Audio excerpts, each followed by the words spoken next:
করবেন কবি অজিত দে, অজিত কুমার দে। কবি অজিত কুমার দে এখন কবিতা পাঠ করবেন। প্রস্তুত থাকবেন কবি সুমন চন্দ্র। কবিতার নাম আমি উন্মাদ। ভাঙা হাট, সবাই চলে গেছে। আমি কবি, আমি তো মাঠে ঘুরে থাকি। তাই আমি চঞ্চল, আমি উন্মাদ, আমি গ্রামের দামাল ছেলে। আমি ঝড়, আমি ঝঞ্ঝা, উড়িয়ে দিই বাতাসে দলিতদের কথা। কালো মেঘে ঢাকা আকাশে আমি দেখাই আলোর দিশা।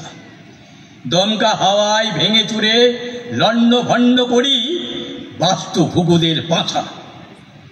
আমি উন্মাদ, আমি অমানিসা, রাতের রাত পাহারায় ঘুরে বেড়ায় ফুটপাতে, বস্তিতে, রাস্তায়।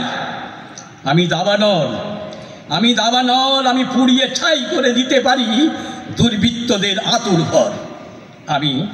আমি উন্মাদ, আমি উন্মাদ, আমি পর্বত, সোজা হয়ে দাঁড়িয়ে আমি রুখে দিতে পারি যত অনাচার।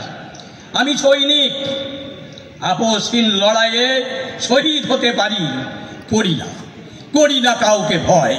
আমি উন্মাদ কবি, তাই কবিতায় আমি করি প্রতিবাদ। আমি শিক্ষক, মানুষ গড়ার কারিগর। পথ হারানো মানুষদের দেখাই পথের দিশা। আমি অন্ধের লাঠি, অবহেলিত মানুষের আমি সাথী। আমি সবুজে ঘেরা পল্লী গ্রামের গাছগাছালি ঘেরা শান্ত দিঘির জল। খেলা করে রাজহাঁস, দল বেঁধে থাকে কলমিলতা। দিঘির শীতল কালো জলে তপ্ত দুপুরে সাঁতার কেটে শান্ত ছেলের দল। আমি উন্মাদ, আমি উন্মাদ কবি, তাই লিখে যাই কবিতায়। তপ্ত দুপুরে সাঁতার কেটে শান্ত ছেলের দল। আমি অনাদরে বেড়ে ওঠা গুলমলতা নই, আমি অনাদরে বেড়ে ওঠা গুলমলতা নই। আমি বটবৃক্ষ, ক্লান্ত পথিকের আশ্রয়স্থল।